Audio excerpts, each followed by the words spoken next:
everyone! Hello! And welcome to the Geek Battle Holiday Special on here on Extreme Improv Xmas Streamed. So, welcome to the Geek Battle Show. We're going to have fun. This is the Christmas special, the holiday special. What is that, like the Guardians of the Galaxy holiday special? We spoke about that, I think, before. So, yeah, there we go. Now, all the Star Wars, I see that you're rocking the old Star Wars stuff there. Yeah, everyone, but not me or Tim. But Christmas Star Wars, Andrew, that's like taking it to the next level. Now, on tonight's show, we're going to have some geeky old times. And let's see, have we got any interesting geek facts in the introductions rounds? Dave, say hello to the people and tell us an interesting geek fact. Well, hello everybody. Happy holidays and all that jazz. I am Dave MC in Paris, France, and yes, the blueberry is behind me. He's in deep contemplation about wondering what he wants for Christmas. I have a geek fact, which is in the Mickey Mouse Christmas Carol, the Disney Christmas Carol with Scrooge McDuck playing Scrooge, Mickey Mouse has children. What? Mickey Mouse has kids. Well, hang on a second. That sounds wrong. Doesn't he normally have kids? No, he doesn't. That's what's bizarre. He doesn't have children in any other regard. It's just in the Christmas Carol, there are mini Mickeys running around the apartment. Wait, so in a Christmas Carol, so is it like how in a Muppets Christmas Carol there was like miniature, like Tiny Tim was a Kermit? Yeah, exactly. But even there's something I was talking with Cablethev about, that Scrooge steals Tiny Tim's famous line as well. In what? So at the end of the film, when Tiny Tim says, "God bless us, everyone," Michael Caine says it instead. What in? Well, God bless everyone, but Michael Caine. Wait, I've never picked up on that before. So Tiny Tim doesn't get the line. No, Tiny Tim says, "God bless us," and then Michael Caine, the Scrooge, says, "God bless us, everyone." Oh wow! How about that? He just wanted the iconic line. I don't blame him. That's what you can do if you're Michael Caine. Yeah, Michael Caine. On that note, Tim, say hello to the people and give us an interesting geek fact. Bonus point if you can make it festive related. So, Dave, in fact, I'll give you 2 points there. Hi, I'm Tim. I've never felt so tiny after hearing about Michael Caine. And my geek fact of the week is I'm really struggling for one right now. I can tell you that tomatoes are part of the nightshade family, along with peppers, paprika, and potatoes. And they got something called alkaloids, which is something some people can be allergic to. That's pretty much it. Do you know what? That is a bar humbug -1 point there, Tim. I'm sorry. Not only was it not Christmas related, it wasn't even remotely like. You're not going to go to Comic-Con dressed as Deadly Nightshade, are you? I mean, potato quality. I could be one of the asteroids from the Battle of Hoth. From the asteroid field. Yeah. They did use potatoes in it. Well, no, you could go as Sputnik. Aha. That's that too, Sputnik. Whoa, oh, Dave, you brought the humor. You brought the humor there. Thank God someone did. On that note, Andrew, say hello to the people and give us a festive geek fact, if you can. Hello, everyone. My festive geek fact is Bad Santa was originally going to star Bill Murray. He was in final negotiations, but dropped out to do Lost in Translation. Oh my God, Joe! I'm not going to lie, he made the wrong choice. I think it worked out for both him and Billy Bob Thornton. No, I don't like. Oh, here comes Cap. Right, I don't like Bad Santa, and it would have been better if it was Bill Murray. And 2, I've never watched Lost in Translation, but that is definitely worth a couple of points. Well, in fact, it's worth 1 point. It's not worth. It wasn't a festive one, was it? Bad Santa. Oh yeah, okay. No, you're right. You are right. He said Santa, so yeah, he said Santa, and that's literally all you And need. Bill Murray was in Scrooge. And what Christmassy festive do you? Was he? Caplethev! Yeah. Surprise, Dave! Greetings, Cap. How are you doing? I am well. I just filmed a video with great Dave MC, and I want to surprise him afterwards. Oh. To annoy him more, actually. Yeah, no, I don't blame you. I just thought I got rid of him. So, this being the festive edition, Cap, in the introductions round, can you make it not only a geek fact, but a festive-related geek fact? Oh, I believe I can, actually. So, welcome from the land of leopards and elephants and crocodiles. It's Capital Dave, and my geek fact for today, we just currently came across, is that Michael Caine stole Tiny Tim's line in The Christmas Carol. Only one line that Tiny Tim had in the whole movie, and Michael Caine stole that line. I'm not having this. No, I'm not having it either. Cap, like... No. It was a good attempt, but -1 point for the Bar Humbug Award. I mean, I think for timing he should get 1 point. I think for timing he should get 1 point, but I'm not having this. Yeah, I'm not giving It's it. not my fault. The ghost didn't do their job. Scrooge didn't change. He stole Tiny Tim's one line. He's still greedy. Yeah. Okay, so on this note, we're going to move on. We're going to have we're going to start with a quick fire round. We're going to have like a battle of the Christmas films. So you're going to get some random Christmas films, and let's work out the pairing. So we'll go Andrew and Tim. You will go first, and let's find out what your random Christmas films are going to be. And let's just bring this up. Christmas movies. So let's put you onto Spotlight. You're going to have 30 seconds each to say why the Christmas film you are assigned is better than your opponent's. Now, Andrew, you will be defending the Polar Express. The Polar Express. Tim, to combat that, you are going to be defending Gremlins. So it's the Polar Express versus Gremlins. So Andrew, you can go first to justify why the Polar Express is a better Christmas film than Gremlins. And your time starts now. I'll try and do this with a straight face. The Polar Express is better than Gremlins. I can't do that.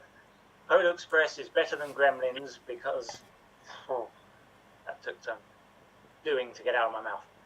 The Polar Express, Tom Hanks. Who doesn't love Tom Hanks? Anything he does is great.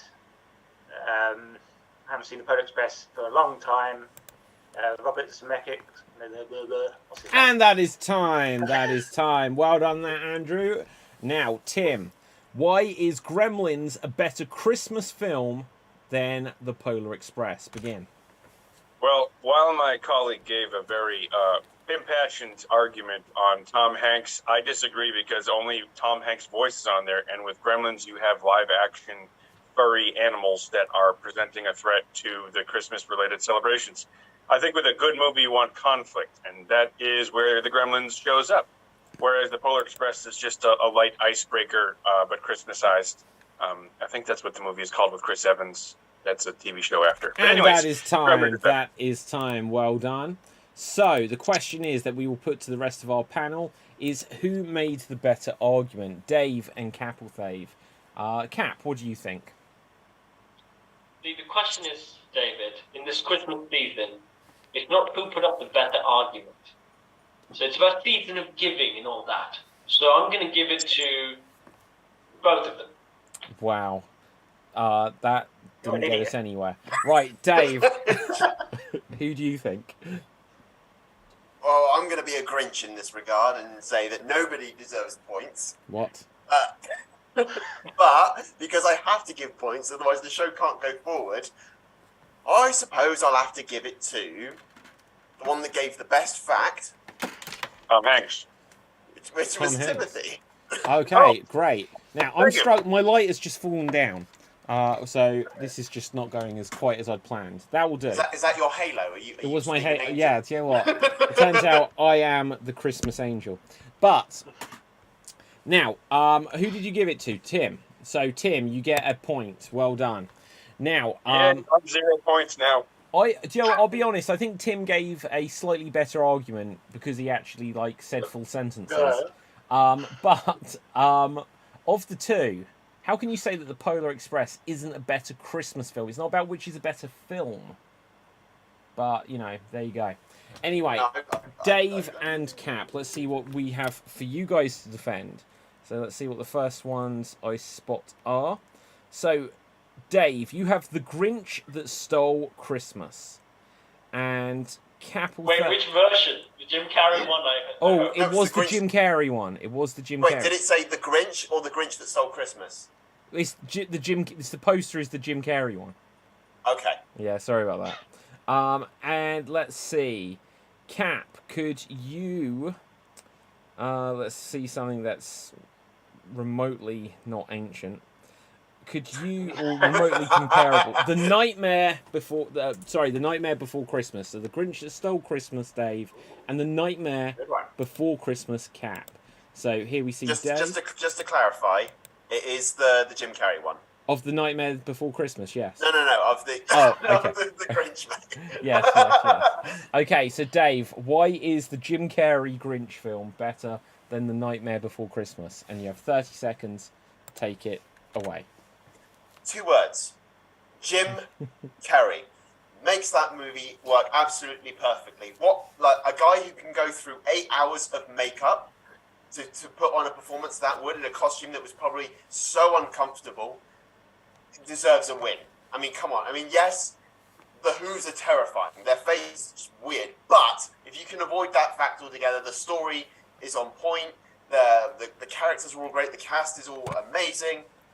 And that is time. That is time. Okay.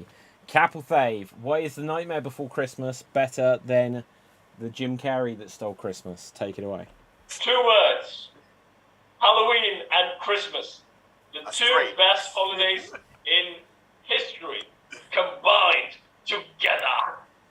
So, I don't know. I think that makes the better movie. But I think like the Jim Carrey one, if you actually pay attention, Jim Carrey gives the exact performance that he gives in Mars. So I don't see he's actually expanding his repertoire in The Grinch. So that's why I'm going to give it to the Nightmare Before Christmas. And of course, everyone has nightmares before Christmas. Think about shopping. It is the nightmare. Okay, and that is time. Wait, what was that you said, Cap? Think about what? Think about Christmas shopping. It's I thought you said stuffing. Like, I was like, what, sage and onion stuffing? Right, anyway. Okay, so... That can be a nightmare too if you don't know how to cook. This is close. The thing I found most interesting myself was when Dave said that the Grinch That Stole Christmas, the story was on point. And I'm not quite sure what he means by that. But Tim and Andrew, what do you think? Tim, you can go first. I really think that discussing Jim Carrey's process for getting into his costume really showed like, oh, wow, this might be a little bit more effort, and I kind of want to see that movie just because of that. Yeah. Okay. So I'm going to give the point to Dave. That doesn't always apply, though, because, like, in The Godfather, if you learned that Marlon Brando had a bunch of people killed, like organised crime, you wouldn't be like, oh, yeah, that's dedication. Right, now, Andrew. Well, I was going to give it to Cap because I love the idea of Halloween and Christmas combined, but then he insulted Jim Carrey, so I'll give it to Dave. Okay, so on that note, I think Dave gets the point. Great, so with this, we're going to go on to our brief discussion round, just if there's anything we want to react to, if we have seen anything recently, or just because we haven't had a show in a couple of weeks. I just think we can't skip over the fact that Henry Cavill is no longer Superman. Oh, or The Witcher. Or The Witcher. It's just like anti-Henry Cavill week. I cannot wait to see what potential and energy he puts towards Warhammer 40k, because it's about time that these producers and these directors and these turds give Henry Cavill some creative license and just let him run with it. Yeah. He's the nerd of nerds. You know, he's got muscles and nerdness. Like, God. And he's like a pretty healthy individual in terms of mental health and like all that other stuff. So it's like, please, like, give him a, God. Yeah, he didn't go on a celebrity rant. I would assume that other celebrities would have at least be on Oprah right now because of this. Yeah. Just be a big. You suggesting there be like an Oprah panel? It's just all the people who just left DC. Yeah, and even The Rock too. The Rock is like not doing another, Black Adam, which he just released that information this morning, where it's like, yeah, James Gunn cut me too. So it's like, God, I don't know. But it's like the thing is though, is I will throw 50 cents in. It's not really James Gunn that's firing these people. It's Peter Safran who's telling James Gunn to get rid of these people. How do you figure? Because basically, I've never heard of this other guy, so I blame James Gunn. So Peter Safran is the head of DC Entertainment. So he's the one who's basically having the final say of going, look, no Henry Cavill, no Affleck, no Dwayne The Rock Johnson, none of this. But he didn't say no to Ezra Miller's Flash, right? That's still on. Well, it's because they made it, haven't they? Like they can't. They've cancelled Batgirl, they can't like shelve another film. Well, so with the Amber Heard thing is that they said they were doing reshoots, but the excuse they gave was, we don't want to spend more money to fix the movie. I really feel like Peter Safran is the kind of parent you don't want if they're deciding whether or not you're supposed to get braces. Because he's going to spend so much time being wishy-washy that you're going to be a senior in college and then you're going to have the braces taken off. And it's like, no, they should have been in high school when it wasn't as bad and I wasn't as awkward and silly. But no, Peter Safran is that wishy-washy dad who's getting braces way too late. And it's like, I'll just do it when I'll get Invisalign next. Yeah. No, I hear what everyone's saying, but I blame James Gunn, right?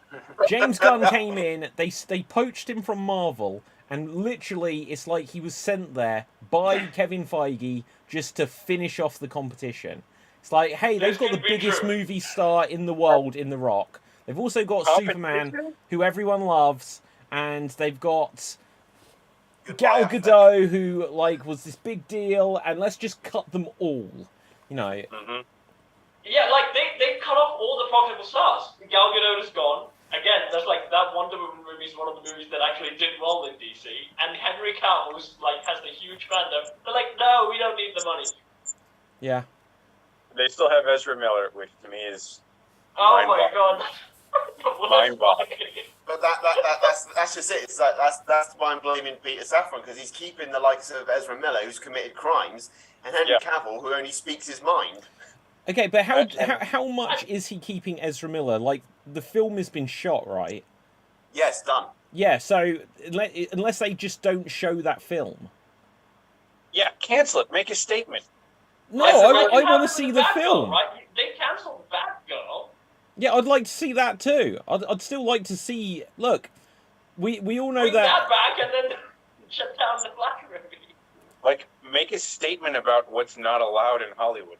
We don't. I would love if. So I think what MCU did a really good job of is when they hired someone and they did multi-year commitments. They also looked at what's the relevance of the person. Do they have star power? But also, can they commit in the public setting to being not a superhero, but someone that you would want to see over 6 pictures? Did anyone do their due diligence with Ezra Miller when they're looking at his background and be like, oh, this guy is definitely going to be a cult leader? I'm just like, you want to believe in the people, or you want to believe in those characters, and sometimes it's nice to almost transfer that belief onto the public figure, even though we're all human and we make mistakes. And when I see Henry Cavill, I see a person who maybe is able to make better choices because of where he's at. And his advocacy as Superman can also be a reason where it's those choices resonate when we look at our superheroes and when we want to be better people. Yeah, because they're the face of it. Exactly. And when I think of a really fast running guy, I don't think of Ezra Miller as the Flash. I go back to that episode in Justice League where the Flash walks into a bar and talks to, I think, one of his bad guy arch rivals. It's like the clown guy. I remember that episode. Yeah. And he's talking to him, and he's saying, oh, it sounds like you're off your meds again because you're back being like a supervillain. He's like, yeah, I'm sorry. So the Flash talks to him, gets the information he needs instead of interrogating him, and then asks him to check back in with his doctor, or I think at the hospital to do that. Like that's the Flash that I see. And when I see Ezra Miller and I see that character, it's not something that I want to watch in a movie. It's not, I go to a movie to escape the problems and sometimes to, be inspired. I don't think that the Flash is going to do that for me. No. Yeah. And Sorry, the recent thing that happened with Henry Cavill is that because he got fired from Superman, is that some person who worked at Netflix probably just came out on Twitter and said that he's a toxic person and all those rumors, and just said, this is not true, by the way, so, but I should just share my opinion. It's like, why are you trying to ruin a man's name? You did nothing absolutely wrong. Yeah. I mean, it's possible that Henry Cavill's toxic, I don't know that. I know that in the public sphere, Ezra Miller is already a known quantity. No, but the rumors that they tried to say, they were things that actually not true. That's why they had to put up the post. They're like, this I can't prove anything of this. This is just my opinion. And then they took the post down to someone who put it up. I'm just I'm so tired of all of these franchises and things just being ruined because of rumor and all of these things. Literally, I just want to watch the film. It's if Ezra Miller has got a weird farm and a cult and stuff like that, it's let someone else deal with it. Just release the film so I can see Michael Keaton as Batman. Give me Batgirl, and then in a few years' time you could be like, oh, did you know this backstory? I'm like, wow, I didn't know that, but at least I saw the film. I blame James Gunn. Just let me see some films. Don't recast everything over and over again. But think about James Gunn, right? What will happen to Peacemaker? Because Peacemaker did establish that the Snyderverse exists. Exactly. Well, apparently Peacemaker's staying and the Suicide Squad is staying, even though it sucked. It sucked. Fire James Gunn. Ew. No Suicide Squad. Stop doing the Suicide Squad. That's their think problem. about this, the financial decision, right? This is the stupidest financial decision you can make.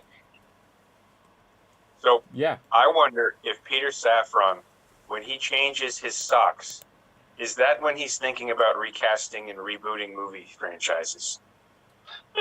Puts on the left sock, he's supposed to do a new Batman. Puts on the right you're sock. Oh, you know what? I just these socks, they smell bad. Time to change it. You know what? Maybe I should recast Michael Keaton again. And I'm so frustrated. It's so funny. I'll ask this though, but would Michael Keaton being Batman, would he be better as a Bruce Wayne, or would he be better as a Thomas Wayne? Bruce Wayne. He is Bruce Wayne. Well, I know he's Bruce I Wayne, think he's Thomas Wayne, right? Look, guys. He is Batman. Bruce Wayne. I don't see what it is.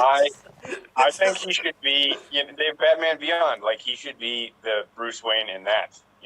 Bring that back. That was a cool. Well, that was cancelled as well because they wanted to do that. Yeah, but that would make sense monetarily and financially and strategically. So I don't think that they should.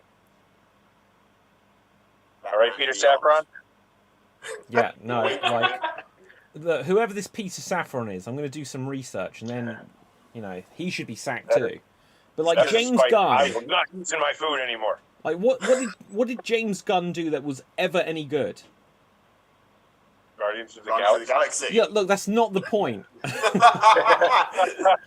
What is the point of that? Is that a rhetorical question? I'm joking. To be honest, I actually did like the Suicide Squad movie. I thought it was a competent film because I think DC stopped losing. I think it stopped losing its confidence because a lot of their plots kind of didn't make. I mean, this didn't make perfect sense as well, but it was a competent movie for me to enjoy, and it had King Shark in it, so yeah, King Shark rules. We know, Cap, you wouldn't stop going on about it, and you even played said character in a murder mystery. Okay, so look, this is Henry Cavill.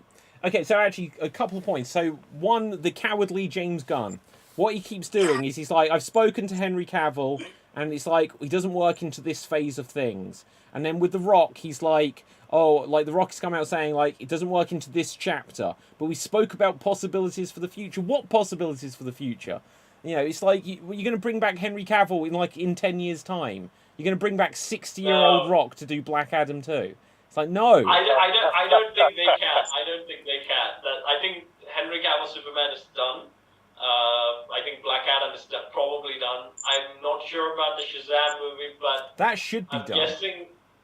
Yeah, I'm 50-50 on that, David. I want that movie to do good. I like Shazam. No, look, I didn't mind Shazam. I just don't remember it at all. Right. To be honest, it's not a movie that I think they did the bare minimum and made it into a 80s film with the bare minimum effort. But I have hope for it. That's why I actually wanted Black Adam to do well. Black Adam, in the story opinion, not that well, but in a sense of movie, it's a far better movie, and I would enjoy that element within Shazam more than Black Adam. But I have hope. I have hope. Yeah. The only thing I'll say in regards to Black Adam is he is a villain. He is not an anti-hero. But, yeah, but look, then there's the Joker film, there's Venom, you can do this. Yeah. Now, Venom is an anti-hero. Joker is a villain. Black Adam is a villain. well, exactly, and they did Joker. Anyway, look, Henry Cavill, they need to cast him as James Bond, and then he'll have a happy ending. What do you mean? Hang on, Andrew, who's like sat there silently for 7 minutes, and then suddenly he's like, no. Okay, why not Andrew? Since you're the Bond expert here. Okay, first of all, the whole who's going to be the next James Bond. It doesn't matter. All the polls. That's all crap. But in terms of, I'm not saying Henry Cavill would be a bad Bond. I'm just saying, look at the history of the Bond franchise. Have they ever cast a movie star in the role? Was Daniel Craig a known movie star before he did Bond? Was Pierce Brosnan? Was any of the actors that played Bond? He was Remington Steele. No, I'm not saying they didn't do stuff or weren't known in some capacity beforehand. I'm talking about, since Bond, then now, worldwide recognised movie star. Well, he's frozen. Actually in the the actors they've cast. Have I frozen? Yeah, now you're back. You're back. Yeah. Am I still frozen? Now you're back. Oh, okay. Yeah, But I don't think the next actor to play James Bond will be a big, well-known. It won't be Tom Hiddleston. It won't be Henry Cavill. But what's the harm? What's the harm in casting someone that we've heard of? Because they've never done it before. Yeah, okay, but they can do it now. I don't think they should cast a movie star in the role. They should cast somebody that's. First of all, But look at Batman. Whatever. Look at Batman as a suave character. People are like, oh, Ben Affleck, this is going to be bad, and it was really good. And they were like, oh, Robert Pattinson, this is going to be really bad, and no, it was I didn't all say right. Henry Cavill would be bad as Batman. MGM, He'd be a great Batman. MGM, you'll be receiving my resume and my show reel later on Yeah, for my exactly. audition for James Same. Bond. I'll send my name in for. Oi, how's them tea and crackers? We always have tea and crackers. Well, with Henry, the currently is doing Warhammer, right? That he's in a producer role. I think that's still. I think it's a. As for DC, this is my opinion on DC. How long were you frozen there, Andrew? What is going on? There's been like. I was in the Alps last week. Okay, no, go on then. As for DC. Honestly, my opinion is they had one chance to create a cinematic universe. They fucked it up. There's no, and now they're trying to do do-overs, redos, or fix it, and it can't be fixed. I'd rather just see individual movies and franchises. You had Nolan's Dark Knight trilogy, and now you've got Robert Pattinson and Matt Reeves doing their thing, and somebody else will come and do their thing after that. And I'd just rather see individual franchises and individual movies. DC had one chance to create their own cinematic universe. They fucked it up. It can't be fixed. End of story. That's my opinion.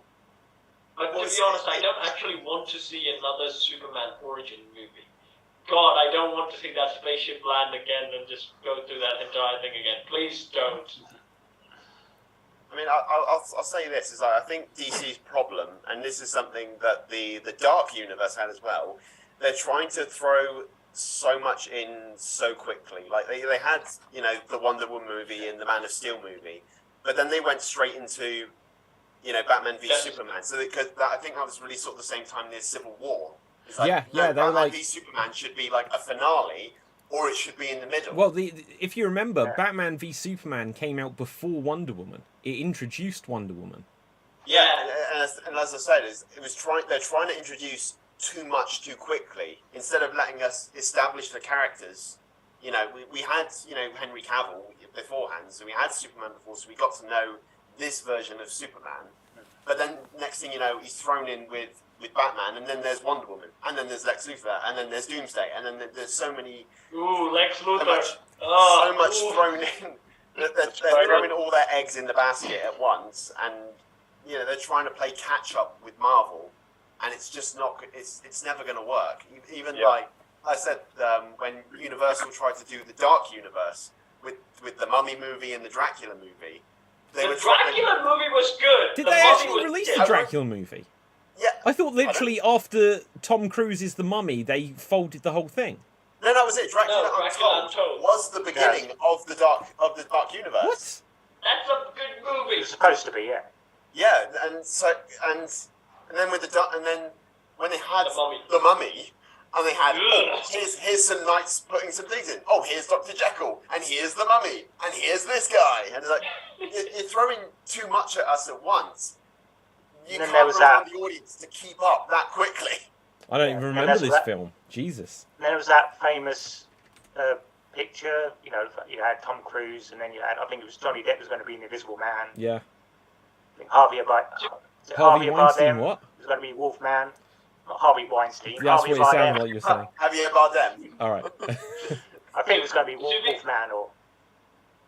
To be honest, I think like that the Mummy was the failing movie. I think like inserting Tom Cruise was a bad idea. He's great. I love Tom Cruise, but I don't do Tom Cruise in the Brendan Fraser Mummy film. Okay. The thing is, you cannot cast someone like Tom Cruise as the everyday man. Yeah. Look at War of the Worlds, and you will see. I was about to say that. You cannot have him as an everyday guy. I liked War of the Worlds. Yeah. I'm not saying War of the Worlds was bad. It's just Tom Cruise. I don't see him as the everyday person. Just like the Terminators or Arnold Schwarzenegger, that they're supposed to disguise themselves into society. How can you disguise yourself into society as a 7-foot Austrian bodybuilder? Yeah, but Tom Cruise isn't that. No, I think Dave is trying to say is that like Tom is like an extravagant figure. He needs to play some interesting characters. If he's like trying to play a normal average Joe or at least a little bit of a normal action charming hero, I don't think he works for that. Wow. I think he's gone past that stage. And the thing is that they were caught between this. This is the thing that they were in shadow with Brendan Fraser's Mummy. So they were trying to make Tom Cruise do comedy, which is not, and I don't think it works at his level at that time. So Tropic Thunder. I would rather. Tropic Thunder. Tropic Thunder. I agree, but again, that was an interesting character. Here he's trying to be Rico Colonel. Only Brendan Fraser can pull off Rico Colonel, okay? That character's only playable by Brendan Fraser. Brendan Fraser. Good? I agree. I think Brendan Fraser has. Yeah, sorry. Go ahead. So let me go back to the Henry thing. Is that like he's currently doing the Amazon Warhammer thing, but he's in a producer role. So I think it's a good way to actually say that this is the source material and all that. But again, it's still Amazon, and when it comes to a big I think Warhammer in general will probably non-gamers would not understand. I don't think they would go through that much lore. And it's Do you think I'll do a Master Chief and make him take his helmet off? just a Space Marine walks by. Here's my head. Wait, so I don't know Warhammer at all. Do you never see their face in it? Typical Space Marine, mate. I don't think so. Don't say Henry Cavill's going to be fine in a film where we never see him. No. The Primarchs usually do take off their helmets, and usually the normal Space Marines are the ones with helmets. But the Primarchs, I think he's going to be playing a lot of Empress mankind. Yeah, Primarchs. So I don't think he'll be wearing that. So that armor just still has a tag on it. Wow. I think that the Warhammer 40k world has rich storytelling capacity. and I'm looking forward to seeing how Henry Cavill and Amazon, which threw too much money at the Rings of Power, but I enjoyed that series. I'm looking forward to it. I trust Henry well. And also the other thing is that like Warhammer will require a lot more action. It will require like a lot more video game level action. Yeah. I think Amazon has the budget to do it, but can they pull off those action scenes? My question is. The only thing I think Amazon produced that I enjoyed action was the Reacher show, but it was a grounded show. I'm not really sure how they will pull off because the action Rings of Power is all. I enjoyed the Rings of Power. I think part of it, the story was, the way the storyline and the timeline went is like, wait a minute, this feels weird. We've had several months now, Tim. Did you figure out that a certain character was Sauron? Yeah. Straight away? Yeah, no, I did not. I was like, who is the bad guy? Like, all right. Oh, awesome. Okay. I was trying to figure out what the main bad guy was, and that elf who was trying to like make home for him or not. I was like, this is the first Uruk-hai. But that was just like, I don't know. When I think back to Henry Cavill's experience with DC, there's some color scheme, I think, that with the DC universe, it was a much like grayer tone, and I think the MCU had like a more brighter colors or something. So, when you look at Batman versus Superman, everything has like this brown or grays. I feel like his experience in sort of that creative visual sense might be good for the Lovecraftian, like, crippling depression that is Warhammer 40k in most cases. But the thing with the Rings of Power is that currently it's not nominated for any awards. No. And I feel like this is just a ballsy move. I mean, like, with Amazon's money, I think the Hollywood Foreign Press was like, no, we're not giving you any awards. That was a bold move. I think I have to give claps to that one, at least for the Golden Globes. So, I mean, usually they don't go crossing Amazon because they pour a lot of money into these award shows. So I'm a little bit surprised that they did this. Who's to say? What I can say is let's briefly move on, because otherwise time will get away from us. And I did prepare some Christmas geek questions this week. So we'll have a quick fire round now. I'm not going to lie, there's not many, but I did prepare some. So so Buzz and Wave and stuff like that. So, who played Ebenezer Scrooge in the musical film Scrooge? Is that the one that came out this year? No. It came out in like the year of our Lord 1973 or something insane like that. Okay, Cap. Is it the Muppets movie? No, it's not the Muppets movie. Otherwise, I may have said that. Okay, Tim. Charlton Heston. No, good guess. I will tell you, it was Albert Finney, who, let's see, in Skyfall, he played the old guy that was like with a shotgun at the end with James Bond. So you'll definitely know him. He's in a bunch of stuff. He died a few years ago, though. But he was insanely young playing an old guy, so then he never seemed like he caught up to how old he played. Who played Scrooge, Ebenezer Scrooge, in the CGI animated movie A Christmas Carol? Cap or Fave? That's Jim Carrey. It is Jim Carrey. Okay, moving on. Who played Ebenezer Scrooge in Scrooged? Buzz. Andrew. Bill Murray. Incorrect answer. What? Incorrect answer. Okay, any other guesses? Who played Scrooge in the film Scrooged? Going once, going twice, and okay. I'll tell you, it was Buddy Hackett is credited as playing Scrooge in the film Scrooged. On that note, who did Bill Murray play in the film Scrooged? Cap.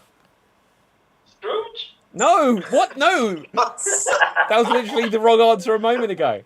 Right. Is Bob Cratchit? No. Okay, so if you've never seen the film Scrooged, it's set in the 80s about a television executive. That's Groundhog Day, right? No! Oh my God, what's going on? Right, okay.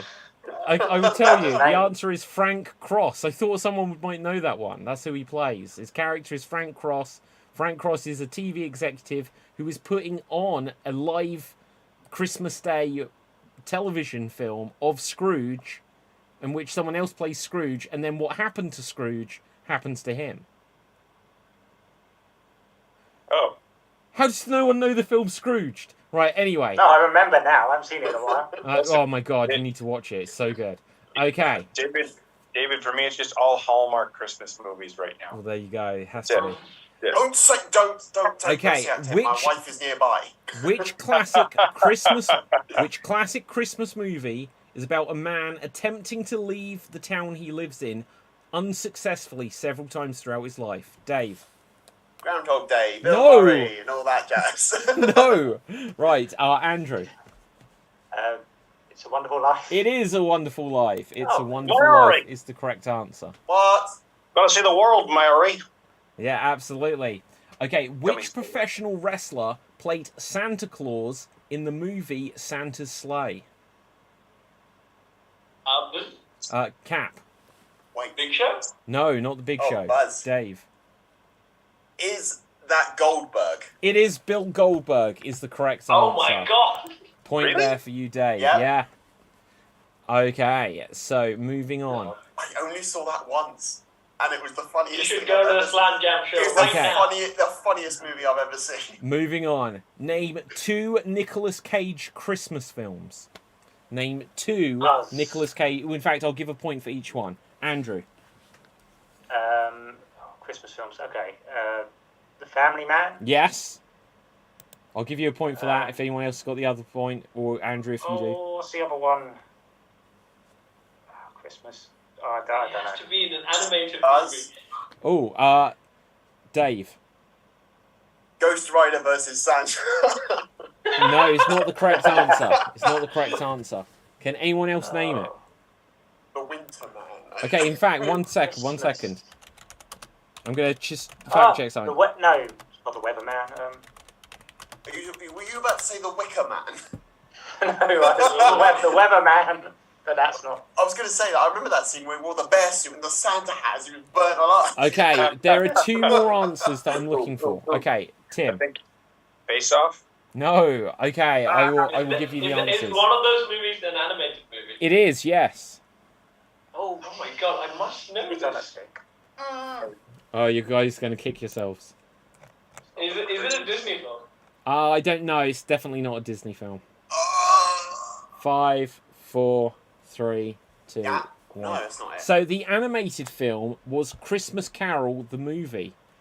Christmas Carol the movie with A Barbie movie. Kate Winslet was in it. Simon Callow was in it as Ebenezer Scrooge. Nicolas Cage played Jacob Marley. Wait, Simon Cowell was in it? Simon Callow. Can I just say, these ghosts are the most boring thing I've ever seen. The other film. Okay, Tim. I feel like Nicolas Cage should have been in Bad Santa, and that I don't think he whoever was, played, but he like, should have been. was like a just a B list. Nicolas Cage like A list, and then they got B list Bad Santa. Sorry, guy, I forget your name. Okay, no. The other film was called Trapped in Paradise, which is another film about a man trying to leave town repeatedly. So how about that? But that's not throughout his life. It's just on Christmas Eve. Now, what was the most recent Home Alone film called? crap. It was. Andrew, bonus point. You're correct.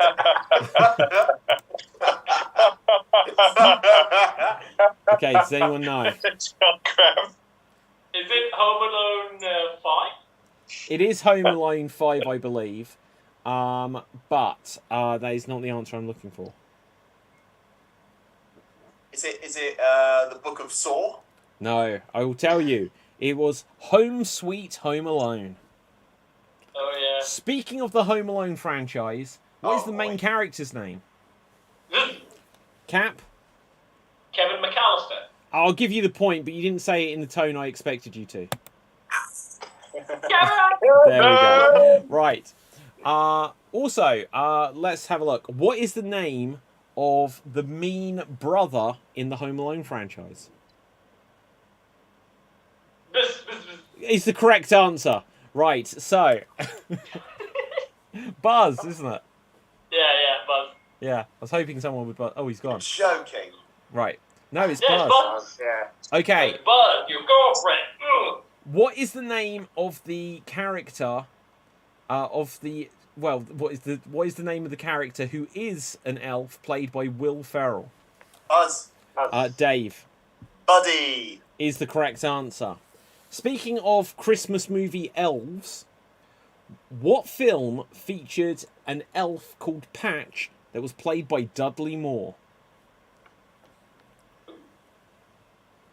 An elf called Who's Dudley Patch Moore? played... Who's Dudley Moore? Oh my god. Oh, So wait, old. old cat. Wait. Oh. I've heard that name. I know the movie. Okay. Oh, that is time on that one, I'm afraid. It is Santa Claus the movie. Santa Claus the movie. Santa Claus the movie. Yeah, it's a good That's film. where he had a car, wasn't it? Like Santa was in his sleigh, and there was the elf Patches. I think he had a car and he was delivering presents. I don't know about that. I can't remember. But what that- it is no, that film is where like there's a toy company, and it's great. Like one of the best things in it, right? They get Buddy the Elf to use some of his Christmas magic to like make toys and things that this commercial place can start selling, and he's sort of been corrupted. And John Lithgow is in it, if you remember who, like Lord Farquaad from Shrek. And at the end, he eats something that makes him float away, and it's brilliant. He has one of the best movie death scenes ever. Spoilers, but watch Santa Claus the movie. I'm going to find that clip and share it with you guys. Flies away. Right, okay. The film 8-Bit Christmas was about a kid who wanted what present? Buzz. Tim. A Nintendo? Yes, is the correct answer that I'm looking for. Okay, moving on from there. What Christmas film is about a train journey? Buzz. Buzz. Oh, Dave got in there first. The Polar Express. Is the correct answer. Okay, what Christmas film is about terrorists that hijack a plane? Buzz. Andrew Buzz. Die Hard. is not the answer I'm looking for. Oh, Okay, I should let you finish. Cap Hijack. Die Hard 2. is the correct answer. Die Hard 2. Oh. Hijack. Die Hard. No, who Oh. hijack a plane? It's literally everyone buzzed in too early. Right. Okay. Now this is a slightly okay. Which Christmas film? In fact, we'll get to one more, and then that one. Which Christmas film saw Santa Claus working in a department store? Buzz. Andrew. Jingle All the Way. No. No. Oh. Technically, well, hang on. I don't mean like a mall Santa. I don't mean like the big Actual show as Santa we Claus. mentioned earlier. I mean actual Santa Claus working in a department store. Got to be at least 5 Hallmark movies like that. Yeah, no, but there's a very famous one. Wait, a Hallmark movie. No. Right, okay, so Santa Claus is working in a shop. Like in a Does he have shopping amnesia? centre. Does he have amnesia? Right, he's working, I believe, in Macy's. As the Year Without Miracle on Santa. 34. Miracle Yes, on 34. Andrew, finally. Gosh, I can't believe we're doing this Christmas film and everyone here is the Grinch and Ebenezer Scrooge. Right, so... Right, okay, so... Now we're going to bring it to something a bit more geeky and slightly retro. This, in fact, just looking at it, may be predating Capelthave's birth. But I'm going to tell you a year, and you have to tell me what the hot Christmas toy or gift or gadget was of that year. Okay? Oh, okay. Let's see if you know it. The reason why they predate Capelthave's birth is because basically every year since Capelthave's birth, when I looked it up, it was just like iPhone, iPad, Nintendo Wii. Like everything was just some gadget. None of them were fun to talk about. So, in 1990, what was the hot Christmas toy? Any stabs in the dark? 1990. Yeah. The Lion King. That predates me. Okay, everything The Lion predates everyone. King. This is terrible. Where's Marty? Right, no, I mean, okay. The Lion King. Okay, The Tim. Lion King toys. Wait. Tim, did you get? I can pretend that I'm not 6 years old at that time, but it was G.I. Joe's. Oh, it wasn't G.I. Joe's. No, like, pretend that you were 6 years old, because then you may know it. Right. Buzz. Dave. Is it Ninja Turtles? It is Teenage Mutant Ninja Turtles. And I tell you what, I will Dave, give good you... job. What I will Dave, do get that for you. Good job. is I will give 2 points if you get the correct year with the correct toy. But if you just guess one of the correct things, then I'll give you a point if it's on the list. Oh. Okay. Well, in fact, just to mix it up, because these are a bit old, let's say I'm going to this time tell you what the product is, and then whoever gets the year correct or closest will win the point. So in what year was the Rubik's Cube the hot product for Christmas? Okay, Tim, you had your hand up first. What guess? 85. Okay, Andrew, you were up next. What year are you guessing? I'm going to go 79. 79, Cap? Can I just 72? Okay, Dave, what year do you bid? I'm gonna go further. I'm gonna go the. Do I have to say an exact date? Oh, a year. Well, no. The exact year. So like, Yeah. you know what I mean? 19th Exact September. year. Well, everyone else has said exact years, so you could just Just be like the 20th century. 1011, Yeah. you know. I'm gonna say 69. Oh no. Okay, Andrew, you get the point. You were closest because it was 1980. Okay, so let's pick another one. What do you think was the big toy in 1996? A huge teddy bear. Wait, that can't be right. That can't be right. 96. Okay, yeah, I think this is the correct answer. Okay, go on, Cap. Woody or Buzz? Oh, Toy Story? okay, here's the thing. I've got on this list Buzz Lightyear, but I think that film came out a year earlier. So What was the year? maybe the film came out and then the toy was later. But I'm going to give you 2 points there, Cap. But there is one other answer which I disputed this on, but I wrote it down anyway. So 1996, Dave. Oh, 1996. Yeah. I was going to follow on Toy Story and say RC, the car. Who wants RC? No one wants RC. Right, Tim. I was going to say the Tamagotchi / digital pet. Oh, that is 1997. I'm going to give you a point there, Tim. 1 year out. Okay, Andrew, what's your bid? Spice Girls dolls. Spice Girls dolls. Well, maybe for you. 96. Right. Okay. No. A good guess for what was relevant at the time. No, it was Tickle Me Elmo. Tickle Me Elmo was the I was product. 3 when that came out. I was more interested in eating dirt. Okay. Let's see if you can guess That this was even one. born yet. What was the big product in 1977? If you're smart, you can figure this one out. This is as far back as this list goes. Tim. It was a stick and a wheel. Oh, no. I so thought you were going to get it. Cap. G.I. Joe? No. You're all going to kick yourselves. Cap. Cinderella? Cinderella? No. Yeah. Dave. Action Man? No. Andrew, last guess. Toy guns. No. Oh, guys. Cap. He-Man. Ah, no. Look, in fact, Cap, hang on. For that, we are going to get the sword and we are going to tell you. But no, it was not. It was Star Wars. It was Star Wars. Oh. Yeah, it was Star Wars. Right. I should take this off immediately. Yeah, exactly. Toy guns was 1977. You could work it out by the year, guys. Let's pick another couple. I will tell you the product, and you have to guess the year this time. So, in what year? Okay, and again, if you know your geek stuff, you could work this out. Or I might even give you a point. The first point will be if someone can tell me what this is. The Talk Boy. The Talk Boy. Oh, yeah. Okay, Tim. So the Talk Boy, I believe, was the thing that Kevin McAllister had in Home Alone that Yes. was basically just a cassette recorder that could also play it back. Yes. And that was I think in like 93 or 94. Oh, and you've got it right. It is in oh, you said it first, but I'm going to go with 1993. That is the correct answer. So 2 points there. That's so cool. I remembered something. No, that's awesome. Okay, and let's see. And I think it was in Home Alone 2, right?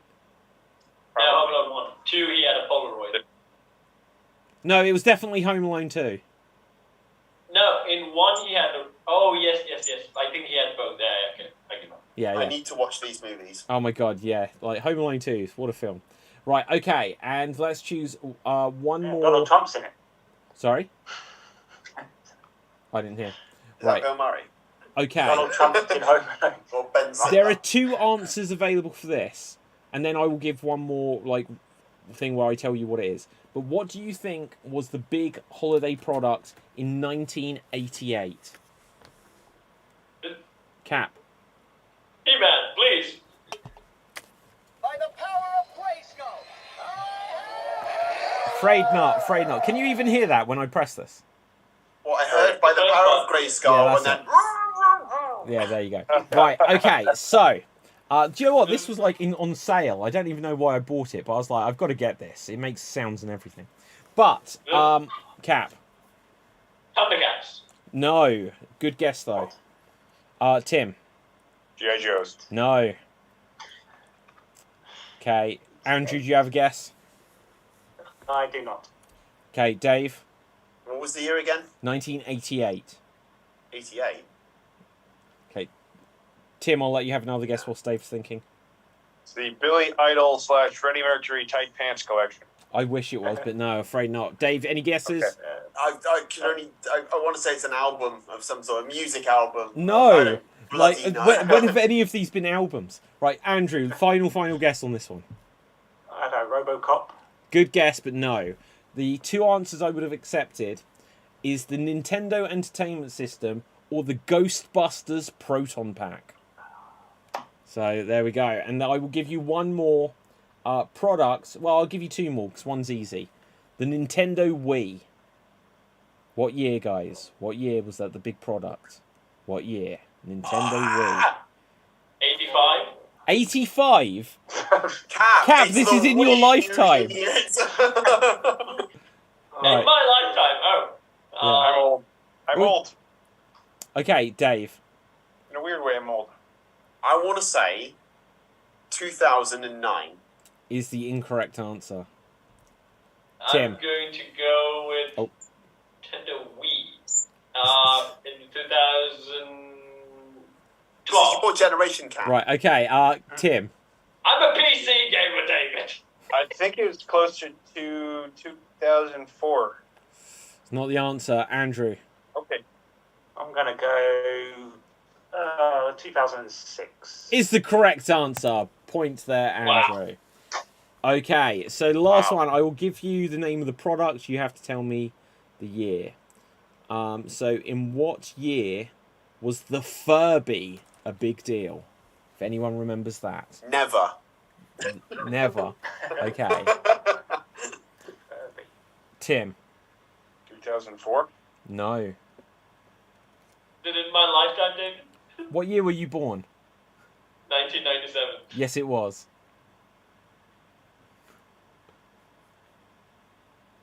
Kirby.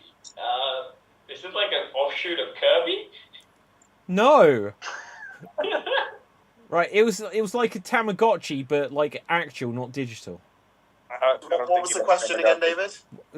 The Furby. What year was it? Like a big holiday gift. Okay. Okay, Dave.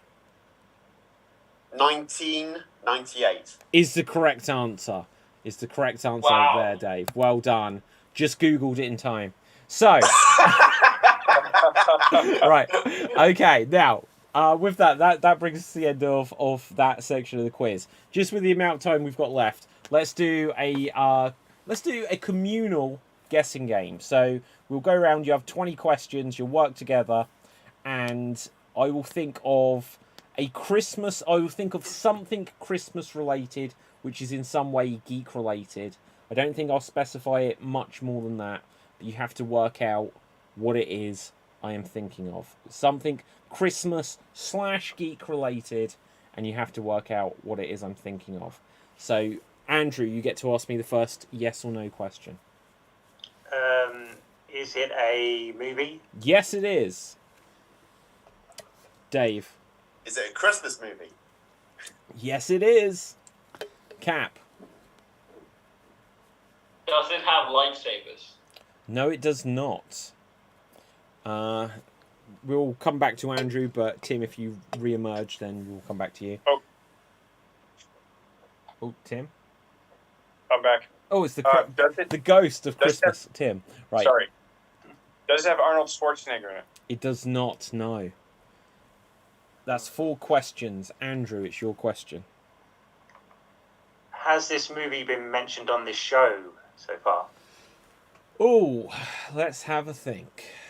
Yes, I think it has. Okay, Dave. Does the movie feature Santa Claus? Not the actual Santa Claus, certainly not. Anything beyond that, I couldn't swear it one way or another. Cap. Does it have Bruce Willis in it? Yes, it does. Is it Die Hard 2? No, it's not. Oh, and Cap, you were Is it frozen Die out Hard? of the game. Cap, you have frozen yourself out of the game. So, Tim, over to you. Is it Die Hard 1? Yes, it is. So there you go. There we go. So, Tim, you get all of the points there. So, with that, let's have a quick look. Very quickly, we can have... Look, we probably have done this before, but is Die Hard a Christmas film? Yes. Anyone against that? I don't care anymore. It's No, a great but- film, that's all I care about. No, but when you did care, what did you think? No. What? Oh my god. Right, okay. -2 points. No, of course it's a Christmas film. It's set at Christmas. Now I have a machine gun, ho ho ho. You know, what more do you need? Right, Let It Snow. Anyway. So whether you regard Die Hard as a Christmas film or not, what do we think is the greatest Christmas film of all time? This open discussion. Mickey's Once Upon a Christmas. Mickey's Once Upon a Christmas. Yep. Bold Wow, choice. I've literally never seen that. That is... I mentioned it at the beginning of the show, Dave. Yeah, I know, but I've never seen it still. So for that to be not only just a film, but like a Christmas film, but the greatest Christmas film, I need to... At least for me. Wow. Any other guesses? Well, not guesses, any other opinions? I think that was the first movie where I saw snow, I think. Like, how Western Christmas looks like. Wow, So that's why, amazing. Like, Mickey's- Wait, Yeah. that's the first time you saw snow? Yeah, in a movie, I think, yeah. Wow. Does it ever snow in Sri Lanka? No. Wow. But we did experience a record temperature low the past 2 weeks ago, and I was freezing. What was it? I think it probably hit 19 Celsius. 19? Oh, Oh my God. Oh my god. That's incredible. It was like in England, it was like -11 in some places. Yeah, but we never had 19. Even our winters are 29, the 20s. But when 19, we were like, oh shit, it's cold. Holy shit! Get the warm hats and the big parka coats on. It's 19 degrees outside. Yeah. You could see, I was curled up in bed, and oh my god, it was so cold. Oh my I love, goodness. though, that we're discussing temperatures and ranges, and the one thing that's bringing us together is the fact that we're all nerds about one thing or another. Yeah. That's pretty darn awesome. Anyone else? What is your opinion the greatest Christmas film? Or Okay, so I'm not going to say this is the greatest Christmas movie of all time, but I think it's a classic. Is following the Disney route. It's the Santa Claus with Tim Allen. yeah, it's a good film. Like that film. Isn't there a new series of that? I will not discuss this. Okay. Wow. Okay, I've not seen it. I don't think I've seen it. He's not in it, right? I No, think he's he in is. it. No, Tim Allen is in it. I think I've seen a trailer, but I haven't seen it. Andrew.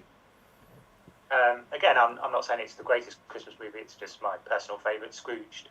Bill Murray. Scrooged. Scrooged You didn't even know that he played Frank Cross. Right, okay. Anyway. I haven't seen it in a while, but I know I love it's it. worth seeing. It's well worth. Do you know what? For me, there comes a time in about like August or September where I start to get in the Christmassy mood, and I'll watch Scrooge like 3 or 4 months early, and then I know that we're on the path to Christmas. Tim, how about you? What are the nominations? What do you think is the greatest Christmas film? I mean, when I was younger, I used to watch clips of It's a Wonderful Life with my parents, and that was one that I kind of resonate with, but I don't know if I have a favorite Christmas movie, to be honest. Yeah, no, that's cool. For me, I think Trading Places has to be up there. And if anyone knows that at all? It's at the Millionaire. Yeah, Dan Aykroyd, Eddie Murphy. You know, again, it's it's like, is it a Christmas film? But like, yeah, it's a Christmas film. That, A Muppet's Christmas Carol, Scrooged is really good. Scrooge, the Albert Finney one, the one I was talking about earlier, has got one of the greatest songs ever in a musical, which is called The song is called Thank You Very Much, and like literally, the ghost of Christmas Future comes along, and takes Scrooge, and he's like, "Oh, where are we?"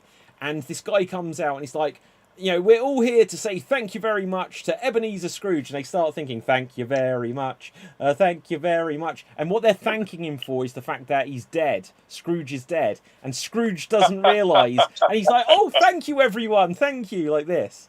Right, Can I just unite in that if Donald Trump goes, we all say, thank you very much. The nicest thing that anyone's ever done for me. Right, honestly, it's one of the best songs. Again, I will share it with the group. Right after the show, but yeah, thank you very much. It's a great start, great thing. What else? Oh, and Die Hard, of course, and of course, Die Hard. Here's a slight follow-up question: is there something which definitely isn't a Christmas film, but you always watch at Christmas, either because they show it on television, or is something that's just become like for yourself a Christmas tradition to watch? Like for me, one of those films is Labyrinth. It's not a Christmas film at all, but it's always on at Christmas. I follow the same route, but yeah. I watch The Dark Crystal. There you go. It feels like a film that's always on at Christmas. Yeah. Batman Begins. Batman Begins. Yeah. Very good Christmas movie. Yeah. Well, no, but the point is these ones aren't Christmas films. But like another one, I guess, I don't especially watch it, but they always show like The Sound of Music, which isn't a Christmas film. But it's always one of these ones they show. They often show like Wizard of Oz. Wizard of Oz, or they often show James Bond films or Carry On movies over Christmas. Yeah. I think I also watched Beauty and the Beast one of the times at Christmas as well. Yeah. They actually did a Beauty and the Beast sequel or prequel. Yeah. There were two of them. There were two movies. Yeah. Bells Enchanted Christmas, and then there was I can't remember the name of the other one. That one's for Valentine's Day, I think, or something else. Easter. Okay.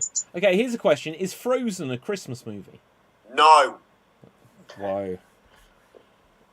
The less said about that, the better. It's not a Christmas movie. Oh, let it go. Timothy, you will be receiving a severed head in the boot of your car very shortly.